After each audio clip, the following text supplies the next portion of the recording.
Hello, everyone, and welcome to Disney WTF. This is episode 28. And for those that don't know us by now, we're a Disney couple. One of us is a Disney fanatic, and one of us is not. But somehow, we've made a way to make this relationship work. Definitely. Yes. All the way to marriage. I like that intro. Change it up a little bit. I know. I'm going to stick with it. Very spur of the moment of you. Hope you guys like that.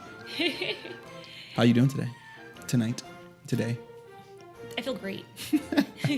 Now that it's the holiday season, I feel like my default answer is going to be, I feel great. Are you in the holiday spirit yet? Not yet, no. I was going to ask you on the last episode, when does that happen for you? Like After Thanksgiving. After Thanksgiving. Yeah, right on my birthday. So when do you December think is 1st. the earliest that people can... Anyone wants to send me a gift? No, they don't. When do you think is the earliest acceptable time to play Christmas music? After Thanksgiving. Okay. So Thanksgiving Day? Like that night. Like really? At 12 if you want. You can start. That's my rule, I think. Like anything after that, you're legit. But I mean, obviously now it's like October, you know, or like before even Halloween stuff is out. People are starting to shop for Christmas and do that kind of stuff. So yeah, that's true. I don't know. It's tough. It is tough, but we even did a Disney episode about the holidays. Well, I guess Thanksgiving is kind of the holidays too, but... Well, and here's the thing. At Disney, since holidays get started so early because it allows the greatest amount of people to see like the holiday stuff at Disney. Yeah. I mean, I think it makes sense to do a Disney episode kind of early on in the season. Yeah, I feel you. I agree, I guess. Especially if Disney's doing it, it makes sense. But... It's definitely a business move. But... Headlines. All right. So, today, in food news... Food news. There is now available at Tortuga Tavern in Adventureland and Magic Kingdom, right across from Pirates of the Caribbean, a cookies and cream churro. How does that sound to you? That sounds cool. I'd eat that. Yeah? So it literally is like a chocolatey churro casing, and on the inside it has a nice creamy layer. Yeah. Ooh, I can't wait to try it. So you know how like Tokyo Disneyland has like, you know, their thing is like popcorn flavors? Yes. What would you say would be that for like WDW, let's say? Like people would go like, oh my God, they have like these things. That's a good question. Although, I mean, you could kind of think about all the cult foods are kind of like a thing. So like the Dole Whip, the Citrus Swirl. But they don't have that in Tokyo Disneyland? I didn't see a Dole Whip. No. So I can't tell you Okay. if they do or Well, not, we because I didn't haven't look. researched that one. We didn't look. Way to catch me off guard. But yeah, that's a good question though, because popcorn still is a big thing at Walt Disney World. Everybody loves the popcorn. There's just not as many flavors, I guess you could say, as Tokyo. Huh. Okay. But a lot of things are popular, like the Mickey Pretzel, the Mickey Premium, which is the candy or ice cream bar that they have, even the ice cream sandwiches. Like everything in itself is just like Disney food in general is the thing. Like it doesn't have to be like, oh, just one type of food, and here's how we do it in all these different ways. And we have an episode on cult favorites, so we don't have to go into it. Oh. So. All right, fine, then I won't. What's the next headline? All right, so Epcot Flower and Garden Festival. The dates have been announced. Okay. And it's going to run from February 28th all the way to May 28th, which means there's going to be 90 days of flowery fun at Epcot. Is it usually 90 days? I think this is the longest time it's going to be running. Cool. Unless it was last year 90 days as well. But it's going to be 3 months of flower and garden. Nice. Which I honestly prefer flower and garden more to food and wine. One, because of crowd levels, and two, I think I just really, really enjoy the topiaries that they put together. You really like Flower and Garden Festival as well. Or I just like flowers. Oh, okay. So that's why it appeals to me. It has I nothing like to seeing do with flowers. It has nothing to do with the Disney garden aspect part, is all. Well, they usually have kind of a headliner, so somebody who's going to be the mascot, you could say, of the festival. So that hasn't been announced yet, nor has the Garden Rocks Headliners concert series been announced. So we don't know all the details yet, but we do know that it's coming. Cool. It is coming. All right. So my last headline today is going to be on a holiday note, since it is almost the holidays. Yes. Ricard. Well, it's the holidays. I mean, Thanksgiving's coming up, so. Okay. Technically, it's the holidays, just not Christmas. Technically. So you know how the Grand Floridian has a gingerbread house that they build? Well, other resorts also have gingerbread Also have what? gingerbread construction. Okay. Sorry. Yeah. Gingerbread construction. At the Boardwalk Resort, there's a carousel that they build, and at the Contemporary, they have a Mary Blair, who is one of the main inspiration behind It's a Small World kind of design. They have a Mary Blair inspired design made out of gingerbread. So in years past, ever since Frozen came out, it's been Frozen. But in a strange turn of events, they have changed it to Cinderella, which is crazy because Frozen is such a humongous property, and Disney is kind of acknowledging, like, okay, guys, maybe we should throw it back to the classics. Let's put Cinderella here. They probably feel like people are not caring about Cinderella as much. Maybe she's losing her brand. Oh, maybe that's what it is. I was just thinking they were like genuinely trying to show her some love. No, I think. But they're trying to market her. Yeah, they're probably like not doing well. Like they probably like did what they needed to do with Elsa, and now it's like, okay, they're both equal. Like so now you pick your favorite. We're not gonna. Oh my goodness. Maybe. Poor Cinderella. Yeah, she'll be fine. Yeah, I guess she's a princess now. Yeah. She wasn't always.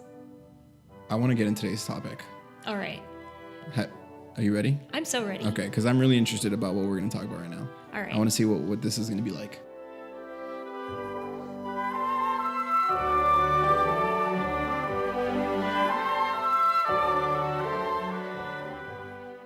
So today's topic is going to be all about Disney Resort hotels and how to pick one. Yeah, basically. I want to figure out like what the thought process is, and I want to know how do you pick one without like not just being like, oh, this is the cheapest, this is what we're gonna do. Yeah. Like, how do you pick one? Exactly.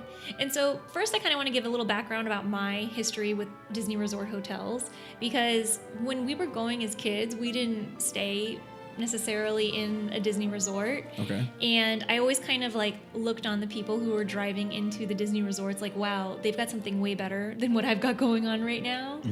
And then like when I became a little bit older and we could actually go to and stay in the Disney resort hotels, you felt the difference instantly.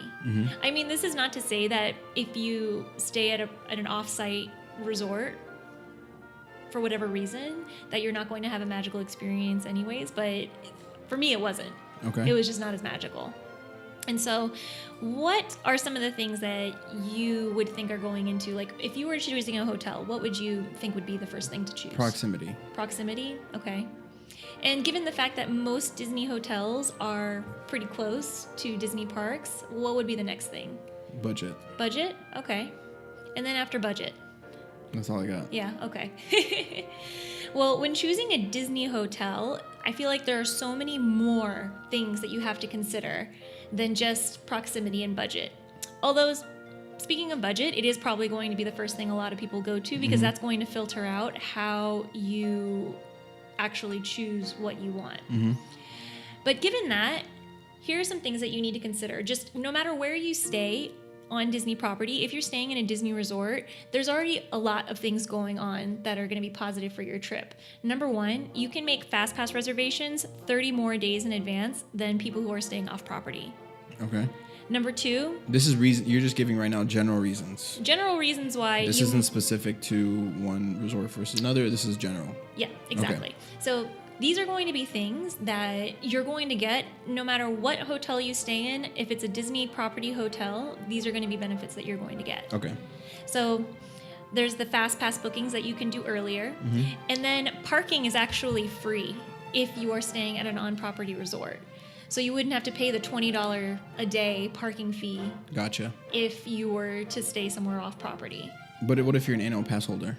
You can, well, then that doesn't matter because annual pass holders do get free parking. Gotcha. But it wasn't always like that. But it is now. Okay, gotcha. Yeah. So free parking is you stay on property or you're an annual pass holder. Okay. What else? I see Ricard, he's trying to organize all his thoughts. Yeah, I want to get this. WTF. All right. And then something that's also important is transportation. So Disney will not only provide bus services, for instance, to and from resorts and parks, but they will pick you up from the airport, let's say, if you were flying in, and they will transport your bags to your room that you're staying in. For free? For free. Really? Yeah. That's interesting. We've never had to do because we're not going to fly into Orlando from Miami. Yeah, maybe. Maybe one day. Yeah. But okay, cool. Nice to know though. Yeah. So especially if you have friends who are visiting out of town that you're going to be meeting, you can say, well, Disney does offer this service, by the way. Yeah. And I think the last thing and the most important thing that's going to be an added benefit of staying on property is extra magic hours. And what that is, extra hours that you can stay in the parks, or you can go earlier into the parks if you're staying at one of the resort hotels. And no matter what hotel you're staying at, from the most expensive all the way down to the most cost-friendly. Yeah. So it's going to be either an hour before park opening, and this varies depending on the day from park to park, or you can stay an extra 3 hours after the park closes. So imagine this. Magic Kingdom closes at 11 p.m., especially during the summer. And they have extra magic hours during the evening. That means Magic Kingdom, for you as a person staying on property, is going to stay open until 1 a.m. Gotcha. How fun is that? So it's extra hours. Cool. Extra magic hours. Extra magical hours. So those are just some of the benefits about why you might want to maybe pay a little bit more to stay on property, because you do get a little bit more out of your Disney trip, you could say. Cool. Okay. All right, so let's talk price, because price, of course, is going to be a big filter for a lot of people. The Disney properties are divided into 3 categories. So deluxe, moderate, and value. Deluxe is going to be the most expensive of all the resorts. And with that comes a lot of different things. And there's 8 total deluxe resorts that they have, which is technically the most in one category compared to moderate and value, which I thought was interesting. So there's more options available, like if you want to spend, like make it rain. Yeah, basically. Okay. Basically. Gotcha. But with staying at a deluxe resort, you're going to get, I want to say a lot for your money, but I mean, that's all relative, of course. Yeah, because it's expensive. Yeah, exactly. As hell, so. That's all relative.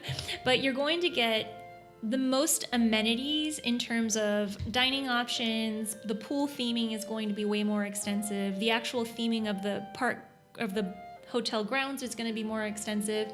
And bottom line, your room is actually going to be much bigger than in a value resort. Gotcha. So those are the types of things that you have to kind of think about to justify the cost, I guess, when you're picking out a resort to stay at.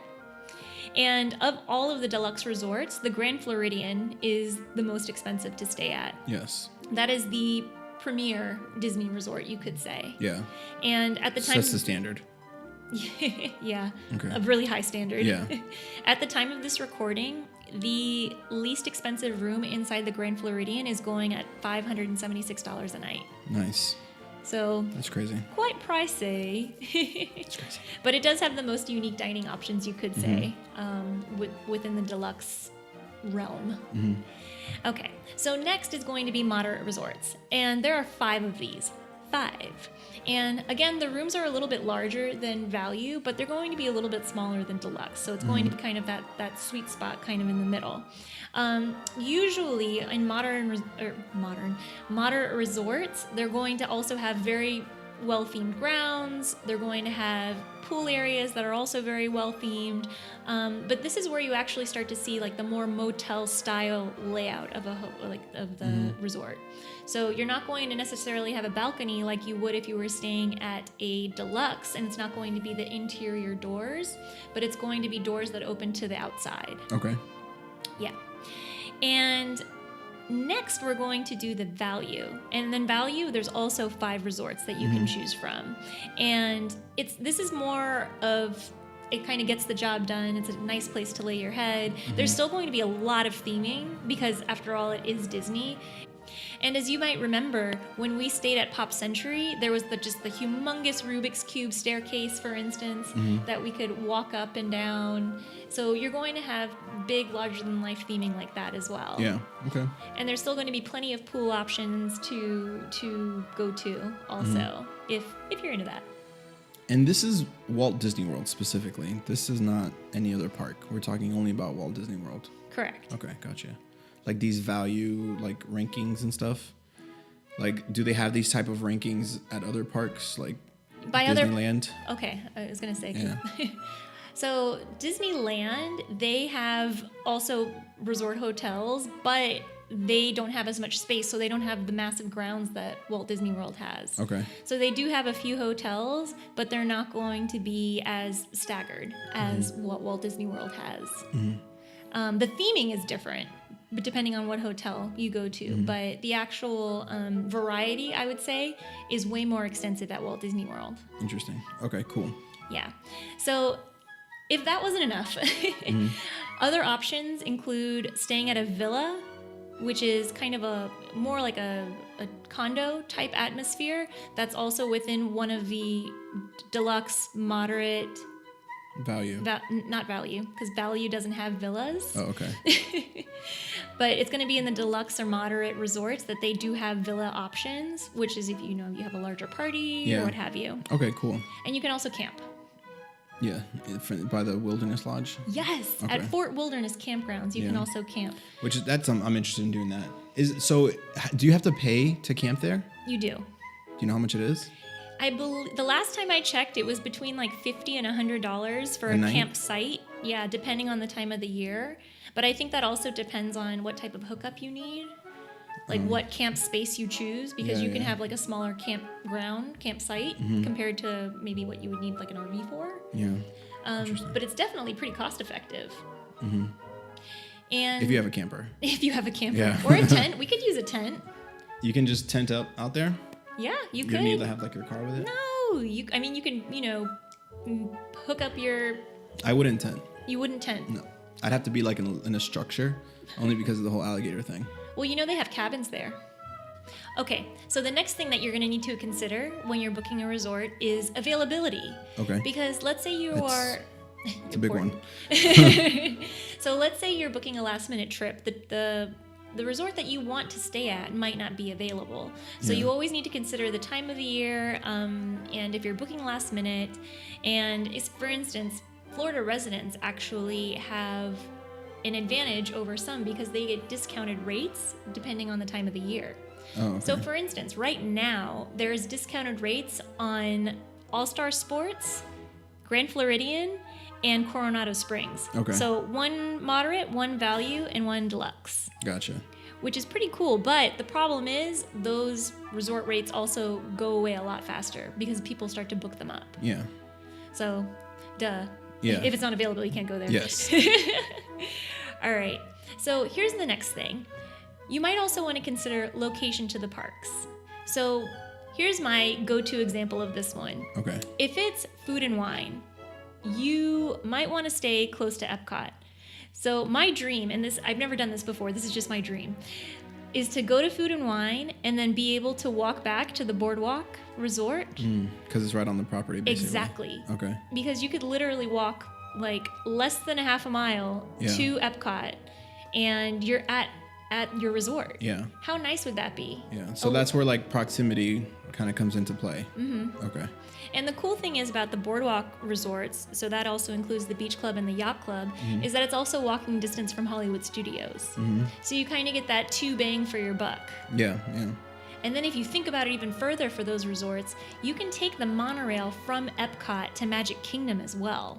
So that means you can walk to 2 parks and then take the monorail to the other park. The only thing is Animal Kingdom. You're just going to have to figure out that. So is that where? You're saying that the boardwalk would be where you get the most bang for your buck? I'm saying that the Boardwalk, if you wanted to have proximity to those particular parks, Yeah. then is probably going to be a really good option. Which one is the Grand Floridian the closest to? The Grand Which Floridian, is the most expensive? yeah. And the Grand Floridian is going to be closest to Magic Kingdom. Okay. And so that also includes the Contemporary Resort and the Polynesian Resort, which are both also deluxe resorts. And they're all on the monorail loop. And you take the monorail directly to Magic Kingdom, which is pretty cool. Also a dream. Also a dream. That's funny. I mean, it'd just be so nice to be at the end of a long day at the parks and you don't have to actually take a ferry to the parking lot Yeah. and then take a tram to your car and then just go. Yeah. You know, it would just be so fun to be able to just walk right back to your room. Yeah. Yeah. So, but that's another thing, and I'm glad you brought up where the Grand Floridian proximity is, because if you are considering being at Magic Kingdom a lot, then maybe you would want to try to stay at one of those Magic Kingdom area resorts. So either the ones on the monorail loop or actually Wilderness Lodge. Wilderness Lodge is a Magic Kingdom area resort. Although not on the monorail, you can take a little boat all the way to Magic Kingdom. Oh, you can take a boat to Magic Kingdom from the Wilderness Lodge? Yeah. That's pretty cool. That's pretty cool. You just hop on. Yeah. But that one is closest to Magic Kingdom, the Yes, Wilderness Lodge. It is. Okay. And actually, you have to go under the gates of the Magic Kingdom in order to get to Wilderness Lodge. Yeah. Let's go under. Wait, what? Yeah, you have to go through the parking gate where there's a parking attendant where they are like, oh, yeah, you have to pay $20 for parking. Okay, you just go to go this to the way. Wilderness Lodge. Yeah, but you don't have to actually pay it. You just tell them, oh, I'm going to the Wilderness Lodge. Oh, okay. And then they let you through. Oh, okay, gotcha. But I feel like a lot of parking is probably unpaid because of that caveat. Yeah, I wouldn't like. That's like a. But you would do the right thing. That's a cheating Disney thing. You would do the right thing. All right. So after location to parks, I think the next big thing, and this is going to play a lot of weight, I feel like, when you're really talking about Disney resorts, is theming. Yes. Because the theme and how the resort makes you feel is probably going to enhance your experience so much more. Okay. And this is not just in the deluxe resorts like Animal Kingdom Lodge, where there's a savanna, or the Wilderness Lodge, where it feels like you're in the Pacific Northwest. But even in some of the moderate and the value resorts, you can stay in a pirate-themed room. You can stay in a Lion King-themed room. So that in itself might be a big draw for you, especially if you have somebody who's a big Pirates fan, for instance. Can you change, or can you request those types of things, like those types of rooms, like? For an extra charge. Oh, okay. But you do it's have available. to. Yeah, exactly. Okay. Yeah, because if it's not available, you can't stay there. So, but it's not just like a luck of the, like, if not, it would be a luck of the draw type of thing, though. You would most likely stay in just a standard room, because those are special rooms and they are at an increased rate. Oh, okay. So off the bat, it's an increased rate, and you're not going to get it unless you ask for it. Basically. At those, okay, gotcha. Yeah, which I feel like makes sense, because maybe somebody doesn't want to stay in a pirate ship at night. I mean, I don't know who wouldn't. But yeah. No, I get it. Yeah, interesting. Okay, I didn't know that. Yeah. But yeah, so that might be something also to consider when you are going to select what resort you're going to be at. And then beyond that is going to also be amenities. What are your plans? Are you going to be spending a lot of time in the parks? Then maybe you don't want to spend the money on a deluxe resort, because you're never going to be in your room. Yeah. What about if you want to cook? Ooh, I'm so glad you asked. Because if you do want to cook, then then there are studio villas, for instance, that you can get that have a little kitchenette. There's also villas that you can get a full kitchen, pots, pans, the whole nine. Okay, those are the villas. Yeah. Okay. But that's going to definitely come at an increased rate, because although that sounds awesome. But yeah, increased charge if you wanted to do that. Yeah. Although with the kitchen, you would have a bigger room. So again, it's kind of those compromises that you have to take for the cost for that kind of thing. But yeah, and then you have to kind of think about what your family's needs are. Are they going to want that well-themed pool like Stormalong Bay at the Beach and Yacht Club? Or are they going to be okay with having, the kind of the standard pool, hole in the ground at Pop Century, for instance? Yeah. Which I really think that the value resorts are underrated. I think they're awesome for what they are. Yeah. So it's definitely fun, and it looks like when we were there last, a lot of people have a lot of fun there, and it's a lot of I feel like you can just let your kids go wild there. Where it's I feel like if you do that at the Grand Floridian, it might not be I don't know. It seems different. For example, we were in that little bar area. They have those kinds of things. I guess it seems more adulty at a place like the Grand Floridian. Versus when we were at the Value Resort, it feels like kids just run wild, and you just do what you want there, kind of thing. So I don't know. That's the feel that I got. That's interesting. That's your feel. Although I mean, obviously, Grand Floridian's super duper fancy, but you just got that right off the bat, the vibe. Yeah. That's super cool. Well, another thing that, depending on the resort you go to, some of them have spas. And again, if you're not really planning on doing a lot of park things, then maybe you want to stay at one of the hotels with a spa. Or if you want to do a lot of different types of dining experiences, then maybe you want to stay at a resort that's going to have a lot of dining experiences, like the Polynesian, the Grand Floridian, Contemporary. Yeah. So all of those things are even more things to consider. And then at the end of the day, I think that what is going to make your decision, like even amongst if you were only choosing between the value resorts, is like what type of feeling do you want to have when you go to your hotel at the end of the day?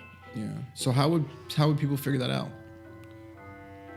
Like how would you know what type of feeling you want to get? Like how would you know what type of feeling you would get at a resort if you've never been there?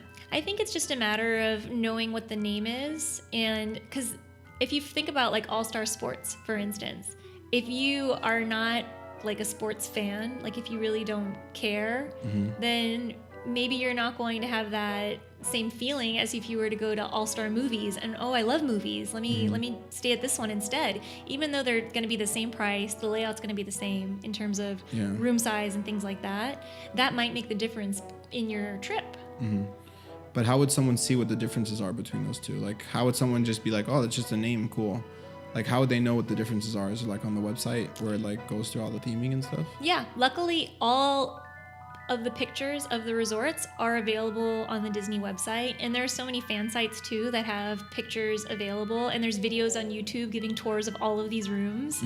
So the content is definitely out there. So if you had the time to do your research beforehand, especially if you wanted to really, really stay at a resort that's going to be specific and tailored to you, then, you know, go check all these sites out. Luckily it's available. It used to not really be that widely available. So it's pretty cool that it is now. Yeah. And even more so, like what I like to do is go on YouTube and watch room tours just, you know, in the morning. So they have room tours. Yeah. What is that? Like a video tour through the room that somebody has taken. Okay. So you can search like Grand Floridian room. Yeah, absolutely. Okay. And you can find it for any resort that you want. And there's going to be a fan that has put up a video of this room, which is awesome. Like, it's awesome that the community is so willing to put in the time and share what they have. Yeah. You know, it makes the magic better for us when we're in between trips, I guess. Gotcha. So, Ricard, would you lean towards a certain resort, knowing what you know about Disney at this point? Well, it depends on what my budget is. Okay. Well, given... And all the stuff that we have to consider now. I know it's a lot of information, but given, let's say, no budget restrictions, anything Probably the you Wilderness wanted to. Lodge. Why is that? I don't know. I thought it was really cool when I went there. So it's the theming. Like, to me, the theming for that one feels like it's like the most like engulfing in terms of making you feel like you're somewhere different. 100%. Yeah, it definitely is. And that's a great example of really how you can kind of feel like you're not at Disney World anymore. Aside from the fact that, you know, in the little shop, they have Mickey-shaped items. Yeah. No, that one you really get taken out of like what you feel like where you are. Yeah. I mean, and this is the thing though about Disney, like no matter where you stay, to some degree, you always feel like you're taken out of reality. Yeah. Because it's so, you feel the magic within you. It's like magic in your face. Yes. Richie got really scared. Yeah, I was terrified. By the magic. But you know what? Here's the crazy thing about Disney. You don't have to stay at any of these resorts to actually enjoy all the wonderful things that they have to offer. And here's the example I'll give. It's about food, because it's always about food. Yeah. So the beignets, that's a specialty thing that you can find at Port Orleans French Quarter. But you don't have to stay there to go get beignets in the morning if you wanted to. You could just go. Yeah, that's true. And not only that, I feel like the time of the year especially warrants a trip to all these different types of resorts, because they are all so well themed for the holidays that why wouldn't you want to go and experience all of them? Yeah. And it's just wonderful that Disney allows you the opportunity to go into these resorts and just experience it, even if you're staying there or not. In case you make the wrong decision. In case you make the wrong decision. Exactly. That's funny. Well, that's all I got. Nice. Well, I sure learned a lot, and I think this is a pretty comprehensive overview of, you know, what you need to know before you pick a resort. all the things that you need to. Yes. There's a lot. Everything that you need to know is going to be right here that you just either heard or saw. But if I did forget everything, please let me know. We'd love to hear your thoughts. Yes. If you're listening right now, we'd appreciate, obviously, if you can just leave us a rating. Let us know what you think. Anywhere that you're listening, whether it's Google Play, which we are now on Google Play. We just got approved today. And if you're on iTunes, we definitely appreciate a subscription there with a rating and a comment. And we're also on SoundCloud. Where else are we? Twitter, Instagram, Facebook, and medium.com. Alexa Voice. Alexa Voice is pending. We have not gone on there yet, but we're hoping to have a cool flash briefing for you coming in the future. Yeah, and as always, thank you guys so much for listening, for taking the time out of your day to spend with us. We hope this brought a little bit of magic to your day, and we'll see you next time.